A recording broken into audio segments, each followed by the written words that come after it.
But you know what they say. No pain, no gain. Eep. Alright, oh. All alone and really? This is the first thing I see it coming in? Alright. Bereft of any other urgent matters, Dawn and I started on our confidence training post haste. We made it our way to the art classroom, locked the door, and then conversed for a moment before we began. I explained the plan to Dawn, who expressed her hesitance from the beginning, and before long her training had begun. I knew it. I knew I wouldn't like this. You said you were going to help me. How is this supposed to help? Well, unfortunately, even though I was able to get Dawn to play along, her hesitation didn't decrease in the slightest. Naked and placed on a pedestal, still she looked for an out, complaining at every opportunity to never actually resisting. Hey, quit moving, would ya? This is a training exercise, to build your confidence. My confidence in what? This is just obscene. There's nothing obscene about the naked female form, Dawn. Nudity in an art is as commonplace as lice in schools. That's a terrible analogy. Yeah, it is. Let me down from here. I don't want to be up here anymore. Hey, don't make it sound like you were forced to do this. I didn't do it. You took off your clothes and started modeling all by yourself. Only because you said it would help me become more confident. But this is just... Dawn blushed and looked down at her naked body. Don't worry, I won't show this painting to anybody. This'll just be our little secret, alright? Dawn quietly sobbed and nodded her head. Having her exhausted her willpower already, Dawn resigns herself to her fate. Come to think of it, this might be a good opportunity for me as well. I've been so busy with these three that I haven't had any time to improve my own artwork. Painting models has never really been my thing, especially, nude models, but hey, I ain't gonna complain. I sketched the outline of Dawn's body, paying a close attention to her hands and elbows. Likely modeling for the first time, Dawn lacked the concentration and stamina required to hold a single pose for a long time. As such, I prioritized the parts of the body likely to move, then circled back and covered her overall figure. That's fucking smart. Dawn, raise your hips up and loosen your grip. Make a cat's paw, not a fist. Like this? Yeah, just like that. Now hold that position. Don't you fucking move an inch. This is just like the beach trip all over again. Hey, don't be like that. This is nothing like the beach trip. You're here of your own free will, aren't you? And it's for the sake of you that we're here in the first place. If it's for my sake, then please let me down. I don't want to do this anymore. So you claim, but as you keep saying, nobody is forcing you to do this. You got up there all on your own. If you want to give up on your training already, be my guest. Hop down from there and continue to be a meek girl who can't stick up for herself. After mulling over my invitation for a moment, Dawn showed no sign of moving. Instead, she straightened her back and relaxed her fist, focusing on perfecting the pose I asked of her. You made the right choice, Dawn. I'm proud of you. Now turn your hips the other way. I want to paint the contours of your body, not just your ass. Maybe I should just go back to art school after all. As our last days of freedom came and went, so too did the wave of peace that had washed over the housemates and I. The thought of the great Miyazuki-sama passing judgment on their paintings was too much for my housemates to bear, and although none of them would admit it, the stress was getting to them. Nakchan, usually absorbed in her manga, actually took the time to look over her completed painting. She started to second-guess herself when it was already too late. Too late for her to make any alterations, which in turn gave birth to anxiety she could do nothing about. Estelle, equally worried about her finished product, tried to distract herself by reapplying her makeup, reading magazines, and acting like the Gyaru she claimed to be. Whenever she was alone, however, or at least believed herself to be alone, she too would creep into the classroom to check on her painting, cursing herself for not paying more attention the first time around. Last but not least, there was Dawn. Her painting required no alterations, contrary to her belief, and she did not even think about checking on or touching up her finished painting. Be that as it may, the thought of her work judged caused Dawn to lose some sleep, and in time she became sloppy. More than once she was found in one of our bedrooms, underwear in her hands, having fallen asleep while partway through the deed at hand. Oh, Dawn. Like so, every member of my uncle's class showed signs of succumbing to the stress in their own way. So with Judgment Day now upon us, and my housemate's anxiety at its peak, every one of us was looking forward to this day's inevitable conclusion. Watch him not even show up.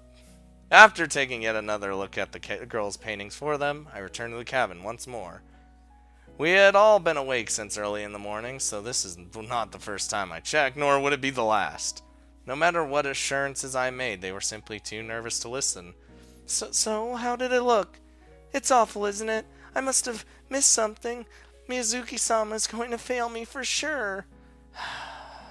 Dawn, your painting's literally the best thing we got in this place. If you fail, the rest of them fail. There's no way yours is gonna fail anyway. What about Nakchan? Will Nakchan pass? Even if her manga matters more, Nakchan still doesn't like the idea of failing. It's fine, you won't fail. Just have a little confidence in... And mine. How does it look? Should I have done another practice painting it after all? Oh god, I knew I should have done more prep work. I was too hasty, wasn't I? Short the fucking... Calm the hell down, you three. Give the last minute meltdown a rest. You did your best, and that's all anyone could ask of you. So just sit back, relax, and wait for... Oh, fuck. Is that... It couldn't be. Interrupted by the rare sound of knocking on the cabin door, our attention was drawn to the cabin's entrance. The thought of everyone's mind was obvious. There was only one person who would be visiting us, especially on this day. As if summoned by our discussion, my uncle had returned. About damn time. Another hour of this and I'd be tempted to disappear for 2 weeks myself. I opened the door as my housemates watched nervously. All three of them followed close behind, hiding behind me like scared children. The moment they laid eyes on our visitor, however, their excitement and anxiety faded away in an instant. Ho ho ho ho! Good to see you, Scott.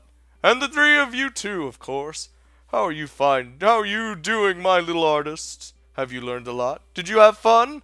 I can't wait to hear all... Shut up, you old geezer. You think you'd just abandon us without warning? Then be welcomed back? Where have you been? What was so important that you had to skip out on us? Before my uncle could continue his cheery spiel, Estelle began to lay into him. God damn, whatever she felt moments ago, her dominant emotion had turned into unmistakable anger. Oh, Estelle, fiery as always, I see. Scott, it must have been hard for you to deal with her. Not as hard as having your own teacher abandon you. You promised to help me with manga if I did what you told me. But when it came time to pay up, you ran away. You owe Nakchan big, and Nakchan doesn't forgive or forget. Just like me. Surprisingly, Nakchan followed suit and expressed her resentment towards my uncle. She pushed in front of me and puffed out her cheeks, not allowing my uncle to escape her gaze. I did? Oh, that's right. I remember now. Don't worry, my dear. There's still plenty of time for that. Isn't that right, Don? You're dead to me. Oh my god! Uncle shrinks back as his last student turns against him.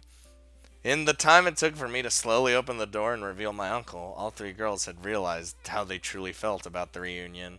And unfortunately for my uncle... Everyone hates me. It was not pretty. Scott, my cute students have all turned against me. How could this have happened? You didn't tell them about my addiction, did you? Hey! Don't try to drag me into this. It's your own fault for abandoning them. Wait, what? Besides, I'm pretty sure Dawn has known about your addiction from day one. Isn't that right, Dawn? You can't prove that I read them. Figured as much. As expected of an artist dabbling in the areas of the craft, my uncle owed many reference books on nude modeling, nudity in art, and other materials of that nature. Most of these books were in plain view around the house. Being artistic in nature, they were innocent enough by themselves, and were in no way intended to be perverted. Uncle had no reason to hide them, or to be ashamed of them. They were reference books and nothing more. But those were not the books Dawn had found. As I grew older, my uncle would often show me the books that he would deem necessary to hide. Suffice to say, they were all pretty extreme. Hardcore fucking porno books, man. They didn't stop at mere nudity. The perverse acts demonstrated in his prize collection would earn him a slap from any potential suitors. Not to mention a visit from Child Protective Services. Oh my god! Behind that cheerful demeanor of his, my uncle was a pervert of the highest caliber. Not only have my beloved students turned on me, they've discovered my addiction. This is a grave day for mankind. Oh, stow the drama already, would you? We knew you were a perverted old geezer from the beginning. That's right, and we all agreed to turn a blind eye as long as you taught us well. And now that Judgment Day is upon us, do you know what the verdict is? You fail, Miyazuki-sama. Huh? I could only watch in silence as my uncle received a failing grade. His students, who had feared his grading, turned the tables on their useless teacher and gave him an F. I could already see his students talking about this moment for generations to come. You all... Stop talking, Uncle. You'll only make things worse. Yes, sir. What the fuck? After giving my uncle a thorough grilling, his students eventually dragged him into the classroom. Despite his failings as a teacher, it was still his job to grade their paintings and to decide whether they could continue to take his class. And finally, after handing down their grades, my uncle would at long last either accept me or throw me out. Oh boy, I think I know how the girls felt earlier. I've been okay overall, but now that it's time for the girls to actually receive their grades, I can't stop my hands from shaking. Will they all pass? Was I able to buy them enough time and manage them well? Was my presence here helpful? Or did I only serve to hinder these 3 budding artists? And above all else, I can't help but wonder, will this day end with my housemates and I parting ways forever? In hindsight, 2 weeks didn't seem long enough. It was not long enough period of time to get to know someone or to become friends with them, or to share any real bond. For most people around the world, it was the lengths of a pay period at work or 2 episodes of a weekly television show. Not long enough time by any stretch of the imagination.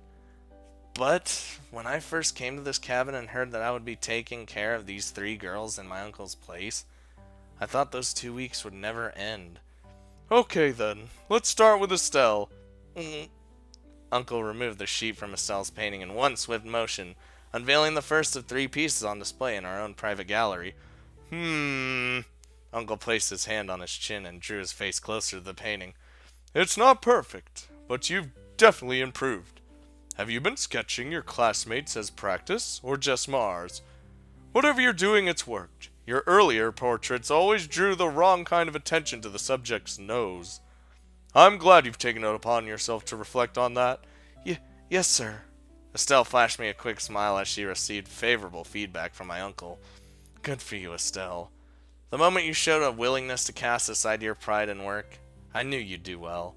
If that lesson alone doesn't make your time here worthwhile, then I don't know what will. Not allowing himself to dwell on Estelle's work, Uncle moved on to Don's painting. He once again pulled off the sheet covering the canvas, which proudly displayed the work of his most proficient student. This is... I'm sorry. I know it isn't as impressive as Estelle's painting. I should have practiced more, even if it meant overcoming my fear. Yeah, that's right. The lines on the face and, the depth of the nostrils are, you need to pay more attention to that in the future. Yes, sir. Don withdrew, visibly scared by the notion of receiving a failing grade. However, Don was the only person present who thought that was even a remote possibility. My uncle obviously couldn't find any faults with her painting. He was just babbling, trying to make up a reason to not give her full marks. After all, if Dawn realized that she had already surpassed her teacher, Miyazuki-sama would be in no position to grade her. Well, moving on. Last but not least, we have the aspiring mangaka, Nak-chan. Doki! Uncle made his way over to the final canvas, throwing aside the sheet covering it without a moment's hesitation. Oh, wow. This is remarkable. Did you really paint this now? Or did you steal one of Don's rejects? Now? Hey, stop that! I told you to call me Nak-chan! Now is dead, and Nak-chan would never steal from her friends. Oh, is that so? That's right. Well then, Nak-chan, I must say, your progress is staggering. Nak-chan's is... It is? Albeit imperfect, this painting is a far cry from Nak-chan's earlier works. Would you believe that she painted Mona Lisa as a magical girl? With a frilly pink dress and a scepter? Oh, that sounds fucking sweet. You know, as a matter of fact, I would, though. You should have seen her early rendition of Mars. In fact, as I recall, Nak-chan started drawing a manga in which Lisa fought against an evil empire along her 4 colorful companions. The story was rubbish, but the tentacle scenes...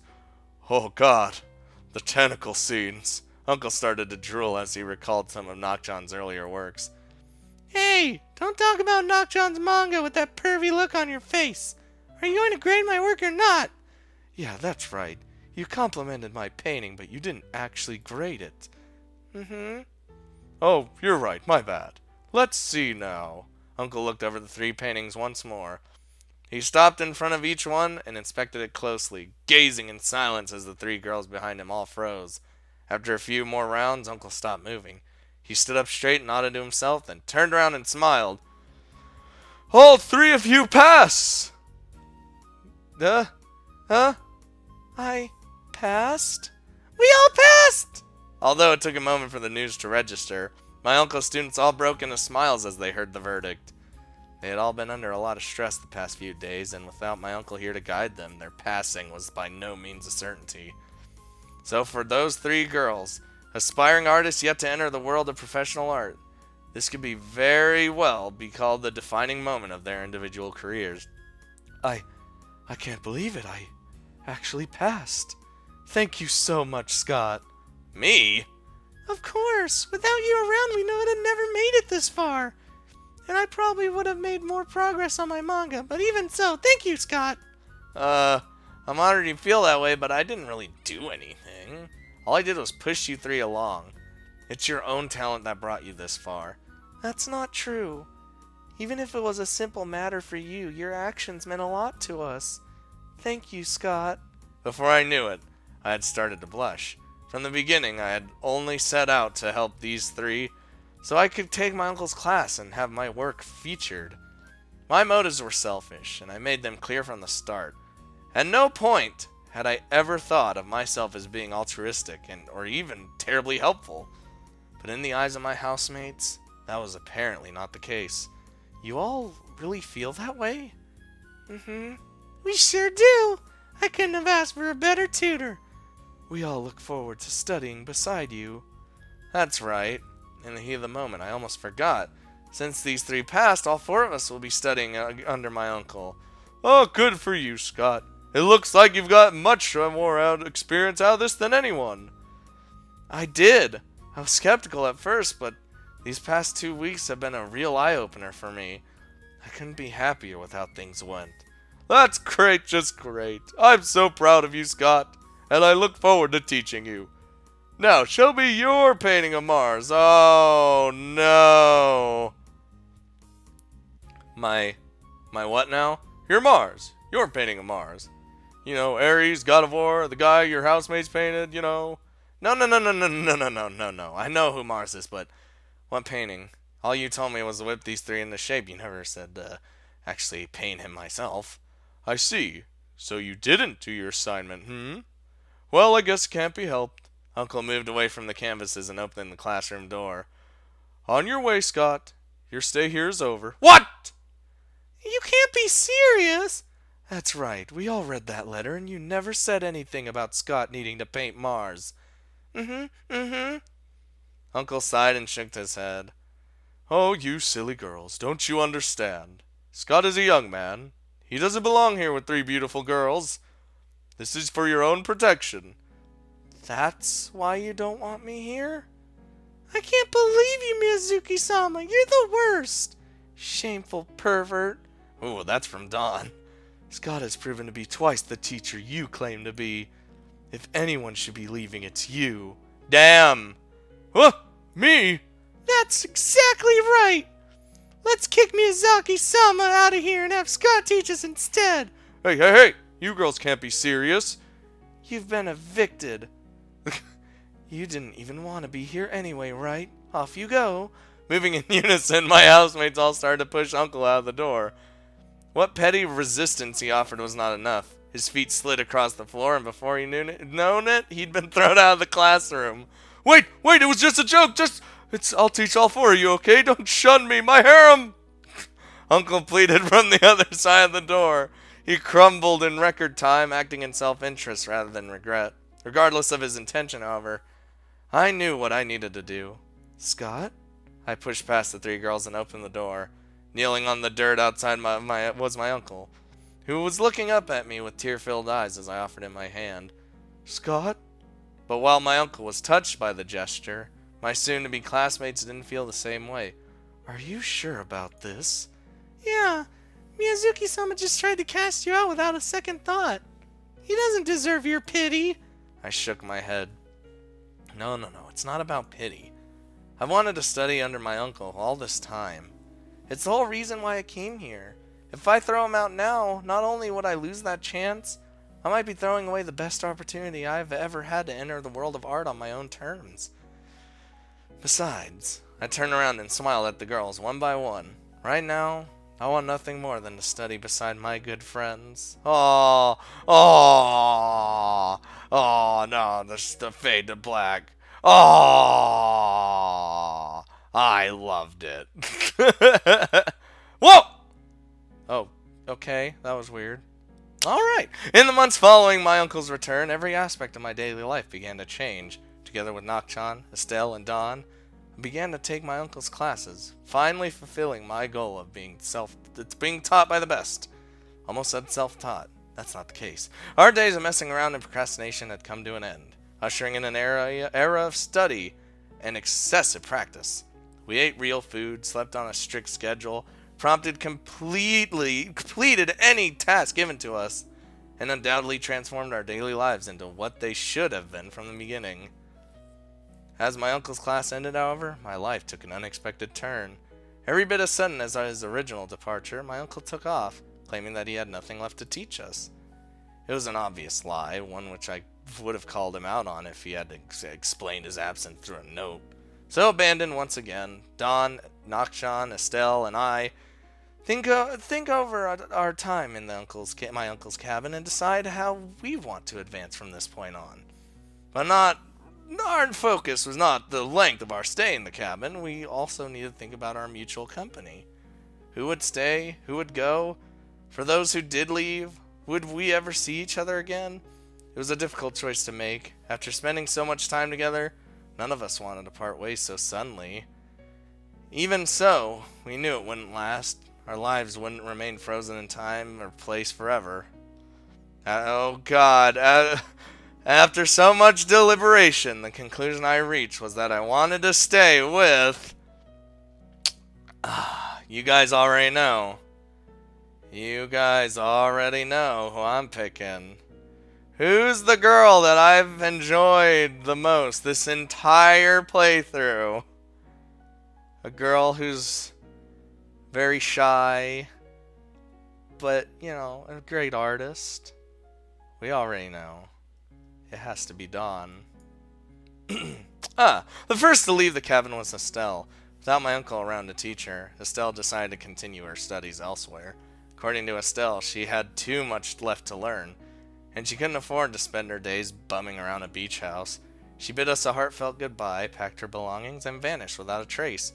Next up was Nakchan. While she had learned a lot under my uncle's guidance, Nakchan's passion remained unchanged. Chilling out in a cabin by the beach would not bring her any closer to her dream. So for the sake of pursuing her dream job, Nakchan decided it was time to go. After saying a brief goodbye to everyone, and thanking me for helping her reach the next level, Nakchan headed back home, intent on pursuing her dream once more. Finally, with only Dawn and I left in the cabin, we each wondered if and when we would ever leave. Going by the departure times of our former housemates, we didn't have long. Before you knew it, we could be saying goodbye forever. But before that could happen, before our months of bonding and increased intimacy could come to an end, there remained one last craving we needn't hold back any longer. Oh my. Scott, where are you? Don't just leave me here like this. Well, I mean... Still calling my name, Dawn shouted in a weak yet hysterical tone.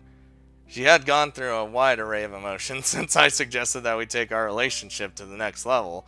Though embarrassed, Dawn didn't refuse, nor did she agree. Instead, she covered her face and ran away, repeatedly hiding and running as I tried to catch her. Even so, I didn't let that dissuade me. Dawn's bloody nose and unmistakable smile gave me a clear picture of how she really felt. Are you sure? A few minutes ago you were telling me not to look at you. Now you want me to stay by your side. Which is it? Stop being so mean. I just don't want to be tied up anymore. Fair enough. But if I untie you, how do I know you won't run away again? Lock the door? I tried that. You jumped out the window. Bind my legs? Tried that too. You started crawling away. How about an incentive? If you litter your underwear around the room... I'm not untying you, Dawn. Oh. Thanks to Dawn's extreme aversion to being seen or touched, becoming intimate with her had proven far more difficult than I'd ever imagined. Until this point, we barely scraped by, sitting beside one another on the couch, holding hands, and even painting together has taken a fair amount of effort. So naturally, while those activities proved difficult, anything approaching sex seemed almost impossible. Alright, I understand. Keep me tied up. But at least put your underwear over my head while I'm tied up, okay? No. Then, would you strip down and play with yourself while I watch? I can't do anything like this, but at least I can watch you while you start. Why would I do that? Dawn, I know you're nervous, but smelling my underwear and peeping on me is what you do every day. Today is going to be one step further than that. Do you understand? Yes, I understand. Good. Now then. Please untie me so we can sniff one another's underwear while we masturbate. Fucking hell. That's it. What are you... I moved behind Dawn, who couldn't turn around, and brushed the back of her neck with a soft, bristled paintbrush I had taken from the classroom. How's that feel, Dawn? Do you like it? Like it? That was, I softly traced the back of Dawn's neck as she struggled to see behind her. I then moved the brush to the side of her neck, gradually making way to her collarbone. Are you ticklish, Dawn? You know I am. Please, just let me go. I promise I won't. Yeah. My brush moved lower, finding its way down to Dawn's chest. I stroked each one of her breasts so softly that Dawn could barely feel it. Hard enough to feel a tingling sensation, but too soft for the feeling to escalate. Please, that's... I stopped just before I could reach Dawn's nipple. Dawn turned her head and looked up, silently asking me why I had stopped. And the moment she did... What? No, that hurts. I lightly tugged on the rope binding Dawn's body, causing it to bite into her flesh. Though fairly loose to begin with, the rope tightened the more I pulled on it. This took a turn, causing an increase in pressure around Dawn's chest and waist. No, not there, Scott. Please, I'm sensitive there. I could feel my nose starting to bleed as Dawn's excited moans reached my ears. In the beginning, I had honestly used the rope to stop Dawn from escaping. I wanted nothing more than for her to stay behind me without running away. Now that she was bound, however, her form awakened a completely different feeling inside me. You're sensitive there? Sensitive where, Dawn? You need to be more specific. Dawn looked at me with a red face and teary eyes. Her breathing was hard, and her quivering body told a different story than her pleas for help. Please, you know what I pulled on the rope leading to Dawn's crotch, causing it to rub against her most sensitive area. Didn't quite catch that. Where did you say you wanted me to rub? Rub? No, I just... Without saying a word, Dawn looked down at the rope binding her crotch. As usual, she couldn't bring herself to be honest, allowing her body to do the talking instead of her mouth. I see, I understand. I slacked my grip on the rope, causing the pressure to vanish. Dawn turned to look at me, both relieved and disappointed to find that I had listened to her. Scott, you, Once again, taking advantage of Dawn, the moment she lowered her guard, I resumed my attack. I pulled on the rope binding her breasts while simultaneously rubbing her crotch with my other hand. This time around, Dawn did not protest. Her arousal was far greater than embarrassment. And no matter what she said, we both knew she wanted more. Having fun, Dawn? Dawn did not reply. The only sound coming from her mouth was her labored breathing as I stimulated both of her sensitive areas. Glad to hear it. But you can't be the only one having fun, you know? I eased up my attack and moved backward. Dawn tried to turn around and look at me, but couldn't turn far enough to lay her eyes on me. The only event to register for her that was the sound of clothes being removed, then subsequently tossed aside. Scott, what are you... After stripping down, I pulled on the rope binding Dawn's back. But rather than stimulate her, I sought to topple her over, causing Dawn to fall onto her back. Basically the scene right here. How? Why did you... Dawn slowly opened her eyes, and as she did, my intent was portrayed clearly. What Dawn saw the moment she opened her eyes was my erect penis hovering over her face. I moved my hips forward, pushing my bare penis between her breasts. Jesus Christ. Thanks to the rope binding them together, the space between Dawn's breasts was unbearably tight, despite being soft. Before I could even push myself all the way between them, I felt that I was in heaven. Yeah, what are you doing? Granted a less than flattering view, Dawn immediately questioned my motives. You don't need to say anything, just sit back and watch. It's my turn now. Offering no further explanation, I began to thrust between Dawn's breasts. This is earning this video an explicit tag. The tight flesh gave way to an amazing sensation, unlike anything I ever felt before. Cushioned between two soft mounds of flesh, I could feel my penis being squeezed and caressed with every thrust. Dawn. While increasing my speed, I began to moan Dawn's name. However, Dawn herself remained quiet. We had swapped positions completely, and she no longer felt any strong stimulus. Realizing this, I once again grabbed the rope binding her crotch. Blessed with much closer proximity and far better view of the target area, I renewed my attack. While continuing to thrust, I begun pulling on the rope around Dawn's stomach, causing it to bite into her lips once more. Dawn rocked from side to side in ecstasy, further increasing the pleasure we both felt. Oh God, Dawn. Keep doing that. Lick. In response to my stimulus and encouragement, Dawn finally took the initiative herself and used that sweet tongue. And then she ran it along my testicles. The unexpected sensation caused a shiver to run down my spine, and without realizing it, I began to pull with great force. Dawn, oh God. Lick. Pulling on the rope with one hand, I used my free hand to grope Dawn's breast. Feeling pressure from all sides and her breasts, Dawn let out a weak cry, completely lost in the sensation. I could tell that she was almost there. With that in mind, I released her breast and focused on the rope binding her crotch once more. I grabbed the rope binding Dawn's crotch with both hands and tugged on it quickly, tightening its grip and immediately relaxing it. The forceful rubbing and encroaching climax also spurred Dawn to kick things up a notch. Rather than lick my testicles, Dawn placed them in her mouth and began to suck on them, toying with them by using her tongue. God damn! Dawn, that's... I frantically grabbed Dawn's breast once more in order to increase the pleasure I felt. At the same time, I began to thrust even harder, simultaneously pulling on the rope binding Dawn's crotch with more force than ever. Dawn, I'm going to... Me too. I'm... Well... Dear Warped though our relationship might be, I feared the day on which Dawn and I would separate. That girl, of whom my most vivid memories pertain to stolen panties, had become an important person in my life. I didn't want to part with her. By the point at which we became intimate, I wanted nothing more than to continue living in my uncle's cabin with her. We could spend our days lazily whittling away the hours, painting when we felt like it, visiting our own private beach, lapping up a life of small luxuries. We could live completely isolated from the world, just Dawn and me and our shared compassion, but I couldn't do that to Dawn. Dawn had a gift, a talent that she needed to nurse and cherish. She had no place in a seaside cabin with a small art classroom. She could not live her life as a recluse, denied the recognition she deserved. Dawn needed to pursue her dream, and I knew that.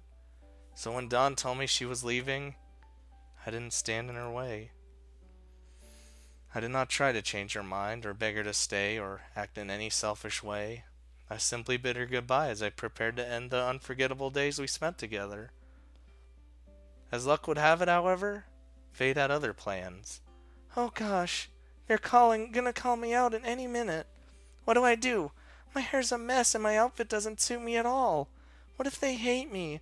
What if they hate my painting? If they don't like it, I'll just... Dawn, calm down. You're getting riled up again. Deep breaths, Dawn. Come on, just like last time. Yes, like last time. I understand. During our alone time in Uncle's cabin, Dawn and I painted and drew frequently. We usually worked separately or back to back, but we still helped and critiqued one another as we attempted to be supportive. We were a team, both pursuing our dreams together as we practiced in relative isolation. As it turns out, however, Dawn had more ambition than I ever gave her credit for. While I was still asleep, Dawn had secretly sent off a couple of her paintings to an art studio, hoping to gain recognition. Of course, as our current situation shows, her gamble paid off. Now remember, when you're talking about yourself, don't give them your real name. Your work was submitted under an alias to protect your anonymity. It would be best if you didn't betray the studio's good intentions. Yes, I understand. Really, though? What kind of pen name is Quiet Pervert, anyway? Couldn't they have gone with something more flattering? It's not their fault. That's how I signed the letter I sent along with the first painting. You did? I am self-aware, you know. Apparently so. In that case, you might want to think about changing it. A name like that would invite the wrong kinds of people to your exhibits, you know? I don't know. You tell me, Mr. Manager. Oh, Dawn chuckled as she spoke.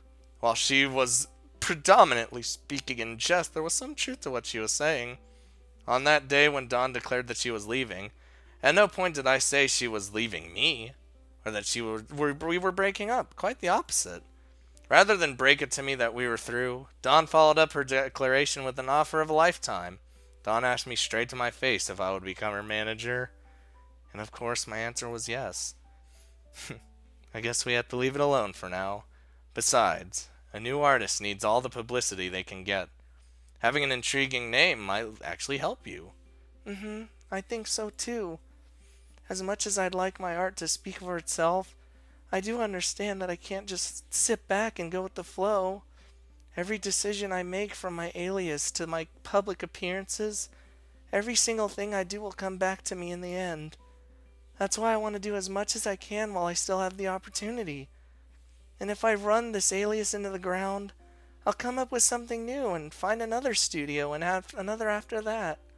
My art will be leaked into the world, no matter what. Dawn's eyes sparkled as she spoke of her future. Contrary to her reserved nature, Dawn had big plans, and more importantly, she possessed the drive to see them through. As her manager, her lover, and even just as her friend, I couldn't be more proud of her. I'd say you're off to a great start. Winning an award off your first submitted piece is one thing, but 3 in a row? You're on fire, Dawn. You really think so? Absolutely. Do you know how many artists would kill for the opportunity to start their career with such a big bang? You're unstoppable, Dawn, and I'm going to make sure that nothing changes that. Dawn turned away from the stage and looked at me. Whether she was teary from the bright lights or from something else entirely, the smile on Dawn's face told me that I would never regret that promise. And now, the moment you've all been waiting for. A brand new artist on the scene, making waves with every one of her works while hiding behind her tongue-in-cheek alias. Please welcome to the stage none other than Quiet Pervert. Dawn wiped away the tears from her eyes as she faced the stage once more. I guess that's me. Wish me luck, Scott. Like you need it. Go knock 'em dead, Dawn. Like you always do. Show them why I'm the luckiest man in the world. Oh, god damn! I ain't even gonna lie. This was a great visual novel, in my opinion. It had enough different stuff going with it. And I enjoyed every second of reading it, and the end there made me so happy. Dawn, shh, shh. You're best, Don. You're always gonna be the best. Number one. Number one. Alright. Hope you guys enjoyed. And, well, I'll see you guys next time.